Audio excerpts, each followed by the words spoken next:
ओम नमो भगवते वासुदेवाय नमः।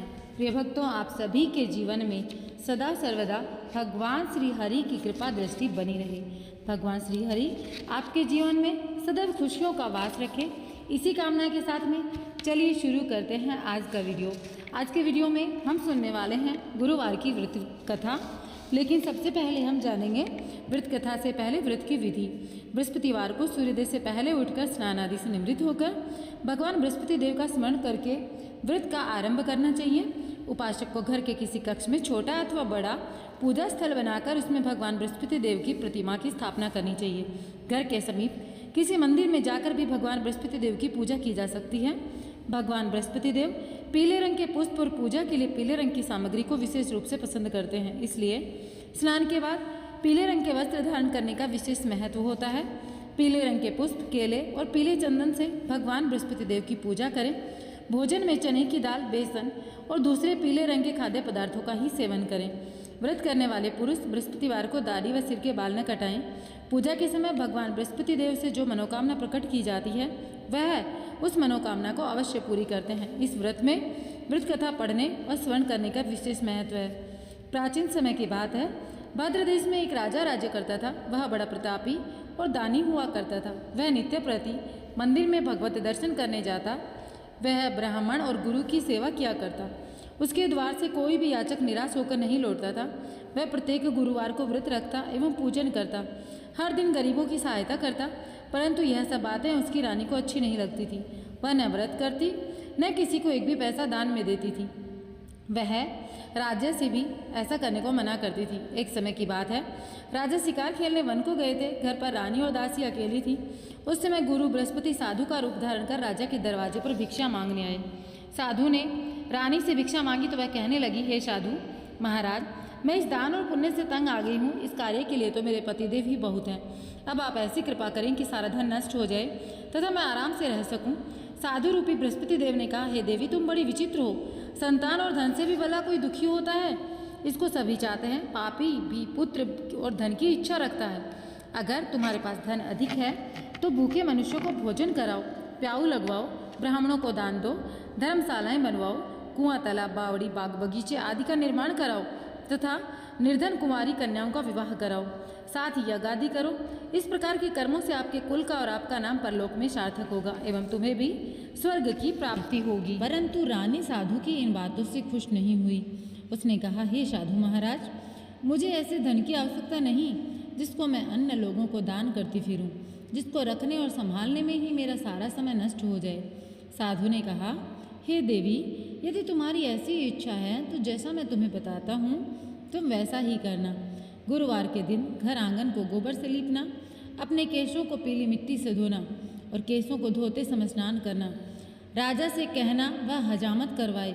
भोजन में मांस मदिरा खाना, कपड़े धोबी के यहाँ धुलने देना। इस प्रकार 7 बृहस्पतिवार करने से तुम्हारा सारा धन नष्ट हो जाएगा। यह कहकर साधु महाराज रूपी बृहस्पति देव अंतर ध्यान हो गए। रानी ने कहे अनुसार जैसे साधु ने कहा था वैसे ही करने का विचार किया। साधु के बताए अनुसार कार्य करते हुए केवल 3 बृहस्पतिवार बीते थे। उसकी समस्त धन संपत्ति नष्ट हो गई। भोजन के लिए दोनों समय परिवार तरसने लगा, सांसारिक भोगों से दुखी रहने लगा। तब राजा रानी से कहने लगा कि हे रानी, तुम यहाँ पर रहो, मैं दूसरे देश को जाता हूँ, क्योंकि यहाँ पर मुझे सभी मनुष्य जानते हैं, इसलिए मैं यहाँ पर कोई काम नहीं कर सकता। मैं अब प्रदेश जा रहा हूँ, वहाँ कोई काम धंधा करूँगा, शायद हमारे भाग्य बदल जाएं।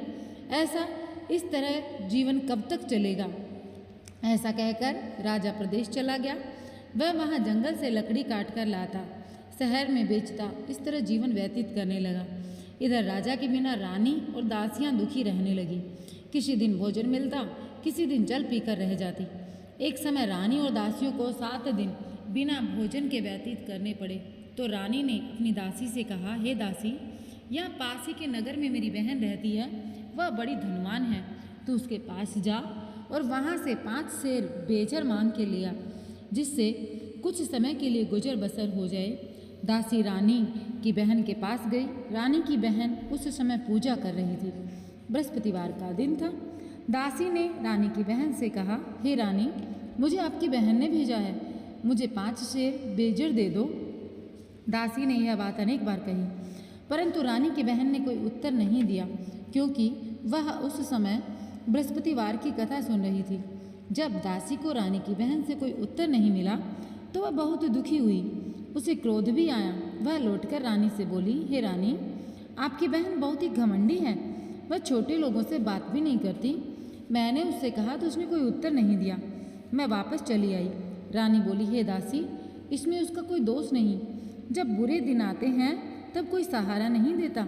अच्छे बुरे का पता विपत्ति में ही लगता है। जो ईश्वर की इच्छा होगी वही होगा। यह सब हमारे भाग्य का दोष है। उधर रानी की बहन ने सोचा कि मेरी बहन की दासी आई थी, परंतु मैं उससे नहीं बोली। इससे वह बहुत दुखी हुई होगी। अतः कथा सुन और भगवान का पूजन समाप्त कर वह अपनी बहन के घर आई और कहने लगी, हे बहन, मैं बृहस्पतिवार का व्रत कर रही थी। तुम्हारी दासी हमारे घर आई थी, परंतु जब तक कथा होती है तब तक न हम लोग उठते हैं न बोलते हैं, इसलिए मैं उससे बोली नहीं। कहा, दासी क्यों आई थी? रानी बोली, बहन, हमारे घर अनाज नहीं था। वैसे तुमसे कोई बात छिपी नहीं है, इस कारण मैंने दासी को तुम्हारे पास 5 शेर बेजर लेने के लिए भेजा था। रानी की बहन बोली, बहन देखो, बृहस्पति भगवान सबकी मनोकामना पूर्ण करते हैं। शायद तुम्हारे घर में ही अनाज रखा हो। यह सुनकर दासी घर के अंदर गई तो वहाँ उसे एक घड़ा बेजर का भरा मिला। उसे बड़ी हैरानी हुई, क्योंकि उसने एक एक बर्तन देख लिया था। उसने बाहर आकर रानी को बताया। दासी अपनी रानी से कहने लगी, हे रानी, देखो, वैसे हमको जब अन्न नहीं मिलता तो हम रोज ही व्रत करते हैं। अगर इनसे इस व्रत की विधि और कथा पूछ ली जाए तो उसे हम भी कर लिया करेंगे। दासी के कहने पर रानी ने अपनी बहन से बृहस्पतिवार व्रत के बारे में पूछा। उसकी बहन ने बताया, हे रानी, बहन, बृहस्पतिवार को सूर्योदय से पूर्व उठकर अपने बृहस्पति भगवान का ध्यान करके बृहस्पतिवार का व्रत करना चाहिए, लेकिन उस दिन सिर नहीं धोना चाहिए। बृहस्पतिवार के व्रत में चने की दाल और मुनक्कों से विष्णु भगवान का केले की वृक्ष की जड़ में पूजन करें। दीपक जलावें। उस दिन एक ही समय भोजन करें। भोजन पीले खाद्य पदार्थ का करें तथा कथा सुनें। इस प्रकार व्रत करने से गुरु भगवान प्रसन्न होते हैं, अन्न, पुत्र, धन देते हैं। इस तरह व्रत और पूजन की विधि बताकर रानी की बहन अपने घर लौट गई। रानी और दासी दोनों ने निश्चय किया कि वे बृहस्पति देव भगवान का पूजन जरूर करेंगे। 7 दिन बाद जब बृहस्पतिवार आया तो उन्होंने व्रत रखा। गुड़शाल में जाकर चना और गुड़ बीन लाई तथा उसकी दाल से केले की जड़ में विष्णु भगवान का पूजन किया। अब भोजन कहाँ से आए? दोनों बड़ी दुखी हुई, परंतु उन्होंने व्रत किया था, इस कारण बृहस्पति देव भगवान प्रसन्न थे। वे एक साधारण व्यक्ति के रूप में 2 थालों में सुंदर पीला भोजन लेकर आए और दासी को देकर बोले, हे दासी, यह भोजन तुम्हारे और रानी के लिए है, तुम दोनों करना। दासी भोजन पाकर बड़ी प्रसन्न हुई। रानी से बोली, रानी जी, भोजन कर लो। रानी को भोजन के बारे में कुछ पता नहीं था, इसलिए वह दासी से बोली, जा तू ही भोजन कर, क्योंकि तू हमारी व्यर्थ में हंसी उड़ाती है। दासी बोली, एक व्यक्ति अभी भोजन दे गया है। रानी कहने लगी, वह भोजन तेरे लिए दे गया, तू ही भोजन कर। दासी ने कहा, वह व्यक्ति हम दोनों के लिए 2 थालों में भोजन दे गया है, इसलिए मैं और आप दोनों ही साथ साथ भोजन करेंगे। फिर दोनों ने गुरु भगवान को नमस्कार करके भोजन करना प्रारंभ किया। उसके बाद से वे प्रत्येक बृहस्पतिवार को गुरु भगवान का व्रत और पूजन करने लगी। बृहस्पति भगवान की कृपा से उनके पास फिर से धन हो गया, परंतु रानी फिर पहले की तरह से आलस्य करने लगी। तब दासी बोली, देखो रानी, तुम पहले भी इस प्रकार आलस्य करती थी। तुम्हें धन को रखने में कष्ट होता था, इस कारण सभी धन नष्ट हो गया। अब गुरु भगवान की कृपा से दोबारा से हमें धन मिला है, फिर से तुम्हें आलस्य होता है। बड़ी मुसीबतों के बाद हमने यह धन पाया है, इसलिए हमें दान पुण्य करना चाहिए। तुम भूखे मनुष्यों को भोजन कराओ, प्याऊ लगवाओ, ब्राह्मणों को दान दो, कुआं, तालाब, बावड़ी आदि का निर्माण करवाओ, मंदिर पाठशाला बनवा कर दान दो, कुमारी कन्याओं का विवाह करवाओ, धन को शुभ कार्यों में खर्च करो, जिससे तुम्हारे कुल का यश बढ़े तथा स्वर्ग प्राप्त हो और पितृ प्रसन्न हो। दासी की बात मानकर रानी ने इस प्रकार के कर्म करने प्रारंभ कर दिए, जिससे उनका काफ़ी यश फैलने लगा। एक दिन रानी और दासी आपस में विचार करने लगी कि न जाने राजा किस दशा में होंगे, उनकी कोई खोज खबर नहीं है। गुरु भगवान से उन्होंने प्रार्थना की और भगवान ने रात्रि में राजा को स्वप्न में कहा, हे राजा उठ, तेरी रानी तुझको याद करती है, अब अपने देश को लौट जा। राजा प्रातःकाल उठकर जंगल से लकड़ियां काटकर लाने के लिए जंगल की ओर चल पड़ा। जंगल से गुजरते हुए वह सोचने लगा, रानी की गलती से कितने दुख भोगने पड़े। राजपाट छोड़कर मुझे जंगल में आकर रहना पड़ा। जंगल से लकड़ियां काटकर उन्हें बेचकर गुजारा करना पड़ा। और उसी समय जंगल में बृहस्पति देव एक साधु का रूप धारण करके आए। राजा के पास आकर बोले, हे लकड़हारे, तुम इस सुनसान जंगल में किस चिंता में बैठे हो, मुझे बताओ। यह सुन राजा के नेत्रों में जल भर आया। साधु की वंदना करके बोला, हे प्रभु, आप सब कुछ जानने वाले हैं। इतना कहकर राजा ने साधु को अपनी संपूर्ण कहानी सुना दी। महात्मा तो स्वभाव से ही दयालु होते हैं। वे राजा से बोले, हे राजा, तुम्हारी पत्नी ने बृहस्पति देव के प्रति अपराध किया था, जिसके कारण तुम्हारी यह दशा हुई। अब तुम किसी प्रकार की चिंता मत करो, भगवान तुम्हें पहले से अधिक धन देंगे। देखो, तुम्हारी पत्नी ने बृहस्पतिवार का व्रत करना प्रारंभ कर दिया है। अब तुम भी बृहस्पतिवार का व्रत करके चने की दाल व गुड़ जल के लोटे में डालकर केले का पूजन करो। फिर कथा कहो या फिर सुनो, भगवान तुम्हारी सब मनोकामनाओं को पूर्ण करेंगे। साधु को प्रसन्न देखकर राजा बोला, हे प्रभु, मुझे लकड़ी बेचकर इतना पैसा भी नहीं बचता जिससे भोजन करने के उपरांत कुछ बचा सकूं। मैंने रात्रि में अपनी रानी को व्याकुल देखा। मेरे पास कोई साधन नहीं जिससे समाचार जान सकूं। फिर मैं बृहस्पतिवार की कौन सी कहानी कहूँ या सुनूं? मुझको तो कुछ भी मालूम नहीं। साधु ने कहा, हे राजा, तुम किस बात की चिंता मत करो। बृहस्पतिवार के दिन तुम रोजाने की तरह लकड़ियाँ लेकर शहर में जाओ।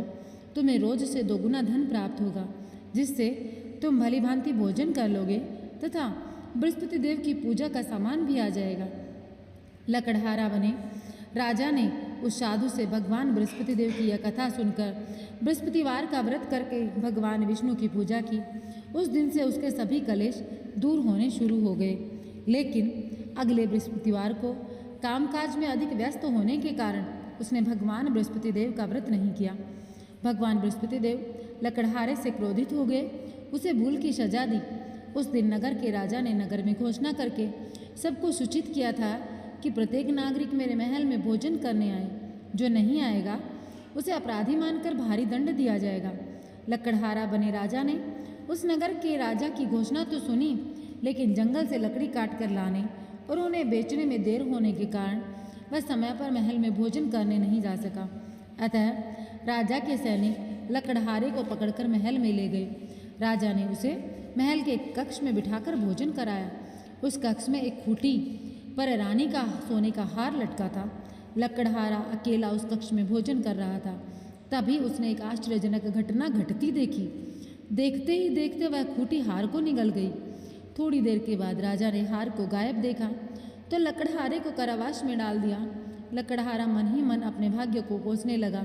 तभी उसे जंगल में मिले साधु का स्मरण हो आया। थोड़ी देर में भगवान बृहस्पति देव सन्यासी के रूप में उसके सामने प्रकट हुए और कहा, हे लकड़हारे, तूने भगवान बृहस्पति देव की पूजा नहीं की, इसी कारण तुम्हें कष्ट हुआ। लेकिन अब चिंता मत करो, बृहस्पतिवार के दिन कारागार के दरवाजे पर तुम्हें कुछ पैसे पड़े मिलेंगे। उन पैसों से बृहस्पति देव का व्रत करके उनकी पूजा करोगे तो तुम्हारे सब कष्ट दूर हो जाएंगे। बृहस्पतिवार के दिन दरवाजे पर पड़े पैसों से चने और गुड़ मंगाकर लकड़हारे ने बृहस्पतिवार की कथा कही। भगवान बृहस्पति देव ने प्रसन्न होकर उस नगर के राजा को स्वप्न में लकड़हारे को कारागार से मुक्त करने को कहा। सुबह राजा ने अपने कक्ष में आकर देखा तो खूंटी पर रानी का हार टंगा मिला। राजा ने लकड़हारे को मुक्त कर दिया, उसे धन और आभूषण देकर विदा किया। लकड़हारा बना राजा उस नगर से चलकर अपने नगर में पहुंचा तो उस नगर में कुएं, धर्मशाला, बाग बगीचे देखकर बहुत प्रसन्न हुआ। राजा ने किसी से पूछा, ये कुएं, धर्मशालाएं किसने बनवाई? सब ने उसे बताया कि ये सब रानी और उसकी दासी ने बनवाए हैं। राजा महल में पहुंचा तो रानी ने उसका भव्य स्वागत किया। तब राजा ने निश्चय किया कि सप्ताह में एक बार तो सभी बृहस्पति देव का पूजन करते हैं, परंतु मैं प्रतिदिन व्रत किया करूँगा और दिन में 3 बार कथा कहूँगा। अब राजा हर समय दुशाले में चने की दाल बांधे रहता, दिन में 3 बार बृहस्पति देव की कथा कहता। कुछ दिनों के बाद राजा को अपनी बहन की याद आई। एक दिन घोड़े पर सवार होकर राजा अपनी बहन से मिलने चल दिया। अभी राजा नगर के बाहर पहुंचा ही था कि उसने कुछ लोगों को एक शव को ले जाते हुए देखा। राजा को स्मरण हो आया कि आज उसने किसी को बृहस्पतिवार की व्रत की कथा नहीं सुनाई। राजा ने उन लोगों को रोककर कहा, भाइयों, आप शव को ले जाने से पहले मुझसे बृहस्पतिवार की कथा सुन लो। लोगों ने राजा पर क्रोधित होते हुए कहा, तुम पागल तो नहीं हो? लेकिन कुछ बड़े बूढ़े लोगों ने कहा, अच्छा भाई, साथ में चलते चलते तुम अपनी कथा भी सुना लो। राजा ने चलते हुए आधी कथा ही सुनाई थी कि सब हिलने लगा। राजा की पूरी कथा सुनाते ही सब उठकर बैठ गया। लोगों ने हैरानी से दांतों तले उंगली दबाई। अगले बृहस्पतिवार से भगवान बृहस्पति देव का व्रत करने व कथा सुनने का निश्चय कर लिया। अब वह घोड़े पर सवार राजा चलते हुए किसान के पास पहुंचा। किसान अपने खेत में हल चला रहा था। राजा ने कहा, अरे भाई, मुझसे बृहस्पतिवार की कथा सुन लो। किसान झुंझलाकर बोला, अरे भाई, देख नहीं रहे, जितनी देर तक तुम्हारी कथा सुनूंगा उतनी देर में तो पूरे खेत में हल चला लूँगा। राजा निराश होकर चलने लगा। तभी किसान के बैल लड़खड़ाकर जमीन पर पछाड़ खाकर गिर पड़े। किसान के पेट में भी जोरों का दर्द होने लगा। उस किसान की पत्नी जब खाना लेकर आई तो उसने किसान से इस बारे में पूछा। किसान ने घुड़सवार की पूरी कहानी सुनाई। किसान की पत्नी दौड़ती हुई राजा के पास पहुंचकर हाथ जोड़कर बोली, भैया, मैं तुम्हारी कथा सुनने को तैयार हूँ। राजा ने उसके साथ खेत पर पहुंचकर बृहस्पतिवार की कथा सुनाई। तभी बैल उठकर खड़े हो गए। किसान के पेट का दर्द भी तुरंत ठीक हो गया। राजा अपनी बहन के घर पहुंचा। उसकी बहुत आओ भगत हुई। अगले दिन सुबह उठकर राजा ने देखा घर के सभी लोग भोजन कर रहे हैं। किसी भूखे को बृहस्पतिवार की कथा सुनाए बिना राजा भोजन नहीं करता था। उसने अपनी बहन से कहा, बहन, क्या घर में कोई ऐसा व्यक्ति है जिसने अभी तक भोजन नहीं किया हो? उसकी बहन बोली, भैया, हमारे घर में तो क्या, आपको पूरे नगर में ऐसा कोई व्यक्ति नहीं मिलेगा जिसने सुबह सुबह भोजन नहीं किया हो।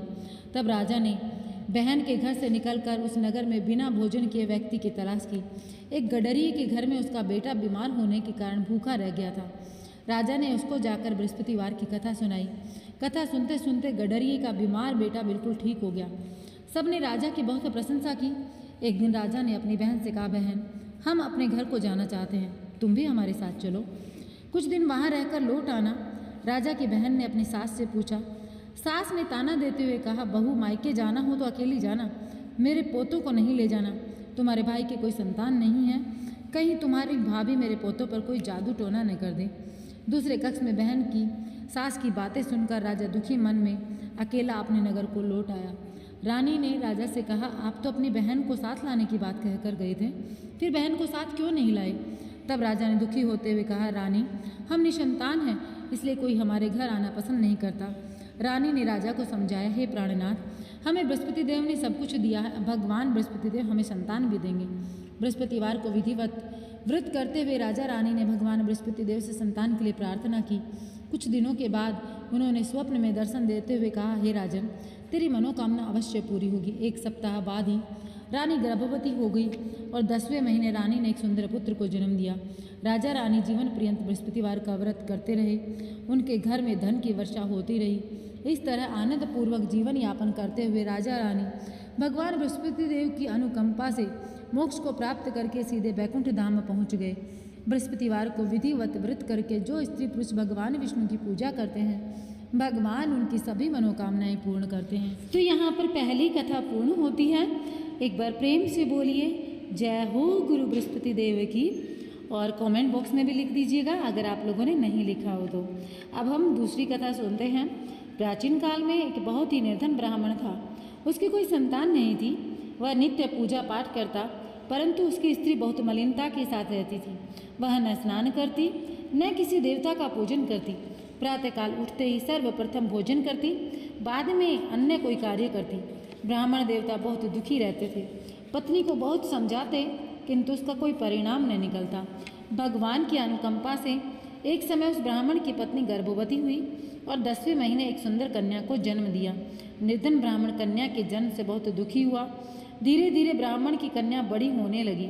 बचपन से ही उस कन्या की रुचि भगवान विष्णु की पूजा में थी। वह प्रातःकाल उठते ही स्नान आदि करके भगवान विष्णु की पूजा करने मंदिर में बैठ जाती।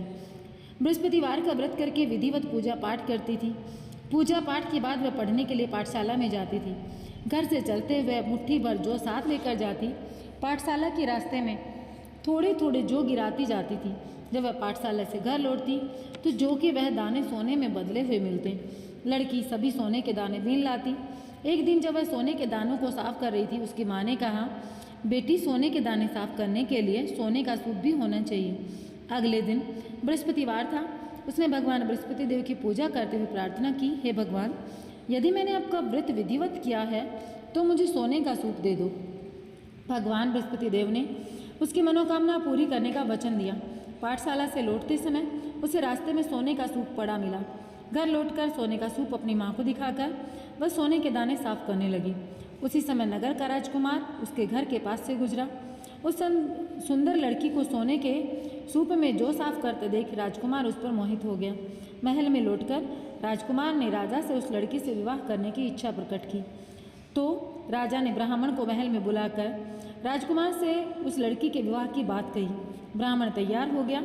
धूमधाम से उस लड़की का विवाह राजकुमार से हो गया। दुल्हन बनकर ब्राह्मण की लड़की महल में चली गई। लड़की के चले जाने से ब्राह्मण फिर निर्धन हो गया। उसे कई कई दिन भोजन भी नहीं मिलता। वह दुखी होकर ब्राह्मण एक दिन अपनी लड़की के पास गया। अपने पिता से निर्धनता का समाचार सुनकर उसने बहुत सा धन देकर पिता को विदा किया। उस धन से ब्राह्मण के कुछ दिन तो आराम से गुजरे, लेकिन जल्द ही फिर से भूखे मरने की नौबत आ गई। ब्राह्मण अपनी लड़की से धन लेने के लिए फिर महल में पहुंचा। लड़की ने पिता की बुरी हालात देखकर कहा, पिताजी, आखिर आप कब तक मुझसे धन लेकर जीवन यापन करेंगे? आप कोई ऐसा उपाय क्यों नहीं करते जिससे आपका घर धन संपत्ति से भर जाए? ब्राह्मण ने कहा, मैंने तेरी माँ को बहुत समझाया, पर उसकी समझ में कुछ नहीं आता। उसका फूहड़पन नष्ट हो तो घर की निर्धनता भी दूर हो। तब कुछ सोच समझकर लड़की ने पिता से कहा, पिताजी, आप कुछ दिनों के लिए माँ को मेरे पास छोड़ जाओ। तब कुछ सोचकर लड़की के पास वह महल में उसकी माँ को छोड़कर आ गया। लड़की ने अपनी माँ से कहा, माँ, तुम प्रातःकाल उठकर स्नान आदि करके भगवान बृहस्पति देव की पूजा करना। पूजा करने से तुम्हारी निर्धनता दूर होगी। लेकिन उसकी माँ ने उसकी कोई बात नहीं मानी। तब क्रोधित होकर लड़की ने अपनी माँ को एक कक्ष में बंद कर दिया। सूर्योदय के समय माँ को उठाकर जबरदस्ती उसे स्नान कराया। फिर मंदिर में ले जाकर भगवान बृहस्पति देव की पूजा कराई। कुछ दिनों तक ऐसा करने से माँ की बुद्धि में परिवर्तन हुआ और वह स्वयं बृहस्पतिवार का व्रत करने लगी। उसके व्रत रखने से ब्राह्मण के घर में भगवान विष्णु की अनुकंपा से धन की वर्षा होने लगी। दोनों पति पत्नी धन संपत्ति पाकर आनंद पूर्वक जीवन यापन करते हुए विष्णु धाम को चले गए। तो प्रिय भक्तों, यहाँ पर हमने दोनों कथाएं सुन ली हैं। अब हम भगवान बृहस्पति देव की आरती करेंगे। तो प्रेम से बोलिए, जय हो गुरु बृहस्पति देव की। ओम जय बृहस्पति देवा, स्वामी जय बृहस्पति देवा। छिन छिन भोग लगाऊं, छिन छिन भोग लगाऊं, कदली फल मेवा। ओम जय बृहस्पति देवा, तुम पूर्ण परमात्मा, तुम अंतर्यामी। जगत पिता जगदीश्वर, जगत पिता जगदीश्वर, तुम सबके स्वामी। ओम